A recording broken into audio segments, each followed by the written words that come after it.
So this is a place where I'm delivering, and apparently is a live load, unload. I mean,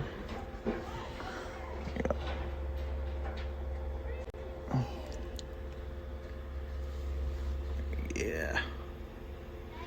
It's spacious though, so not too bad to get in and out. What to do, YouTube? So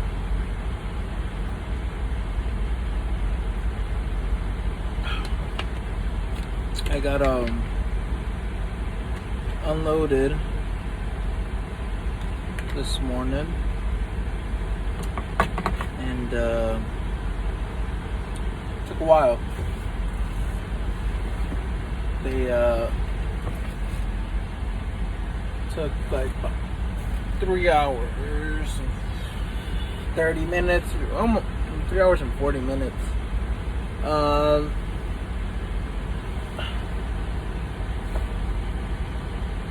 The guy was very apologetic. He's like, I'm sorry, I was trying to do it faster. I'm like, you know what, it's no problem. At this point, it is what it is, and I can't rush you.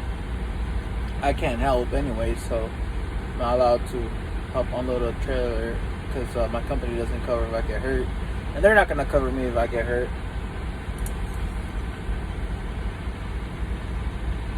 So I'm not gonna do much, and there we go. But yeah, it's pretty cool. He moved from Hawaii, him and his family moving to Idaho from Hawaii. It's like big difference. I assume it was Alaska. So you move from Alaska to a cold state, like Idaho. It's a cooler state. Doesn't get as hot as the other states around in the Western Hemisphere. So, but it's hot. So yeah, no, he moved from Hawaii.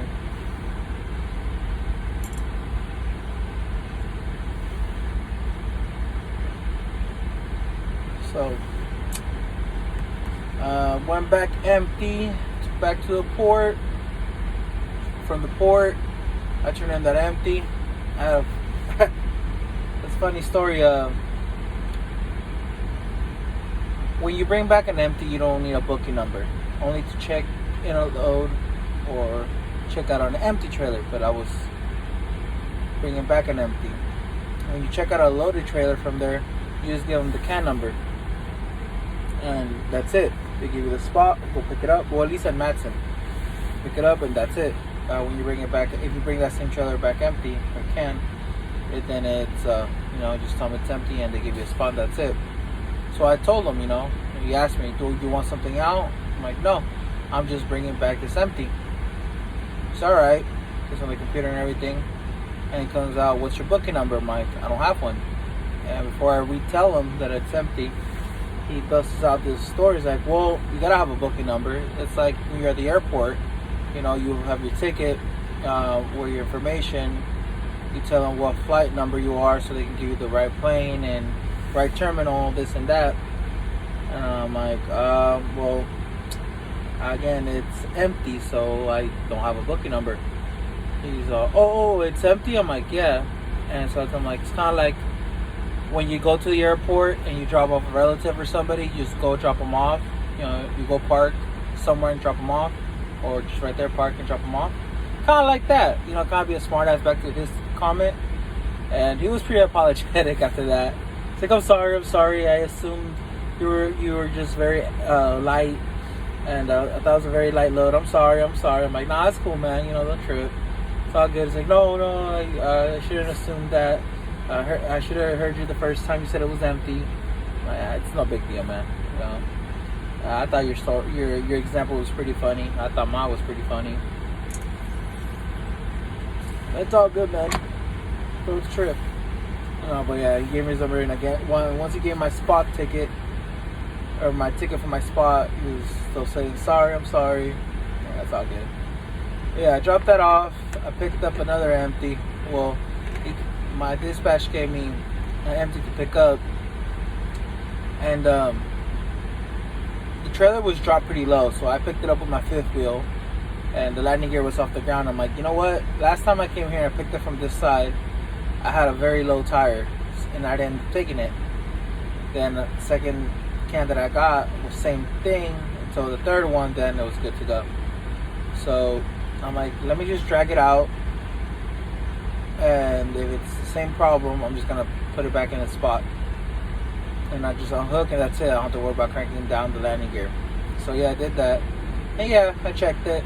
And yep, it wasn't flat. It had some air in there, but I was already running on my 14, so I didn't want to waste much time. But I did call my dispatcher, like, well, can you put air in it? I'm like, yeah, I could.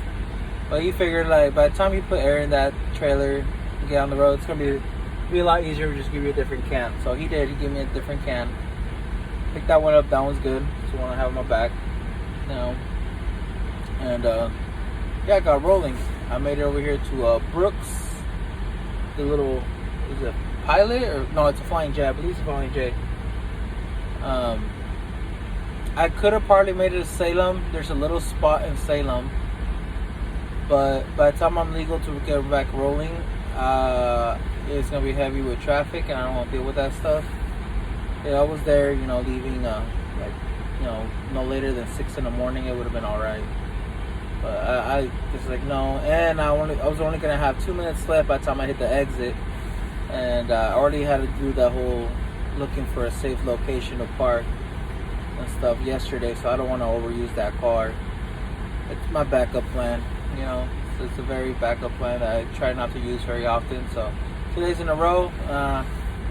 So I stopped here. I stopped here with 10 minutes left on my clock, and all the reserved parkings are booked. I'm like, shit, that's never a good sign. When you see reserved parkings that are all booked up, well, they're all full already, never a good sign. And I see this little gap, and I'm like, oh, sweet, I'm gonna find a spot. No, it's a bobtail. But then I look behind it, and it looks like there's room for me to back in there. I only have a 40-foot container on me, so not too bad. But the reason why I look like that, because there's actually no more parking spot behind it. It's cut off, so it's not meant for someone else to be behind you. But luckily I found this spot, and there's another one right next to that. So I found a spot here. So this is where I crashed out.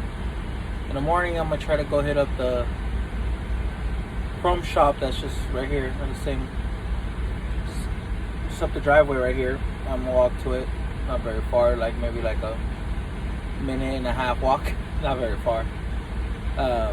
It's right by the entrance of this place. So see if my last of my rocker switches and a couple little more screws with a little blue diamond on it are in. And this other part that I saw on Amazon that goes underneath the steering wheel, if they don't have it here, then I'm gonna order it on Amazon. Yeah. And so that's what I'm gonna do tomorrow. But I still did 530 miles, so not bad for wasting a lot of time. I'm running on my 14. I only need 70 more to make 600. And if I, carry over some of the extra miles from Monday and Tuesday, I'm averaging a little bit above 600 a day, so at least 600 a day. So it's not bad. It's not bad at all. I'm heading back south now. I don't know what I'm doing, but I'm pretty sure I'll find out tomorrow. So yeah, that was kind of my day. I'm try to get a shower right now here, and I wait tomorrow I can start when I'm legal and get straight to California. At least that's the plan so far, unless something changes tomorrow. Yeah, pretty exhausted. My eyes look small as fuck. Yeah. Hey, check out this truck. Yeah, I think he has the same type of lights that I do. See that blue light? That's pretty clean. It's pretty dope.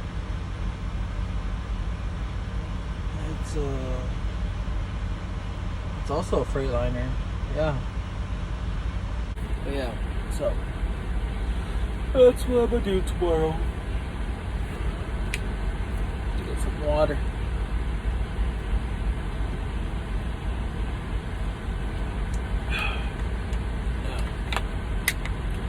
Well, I'll fill you guys in tomorrow. See how it goes. Alright, you guys have a good night. Like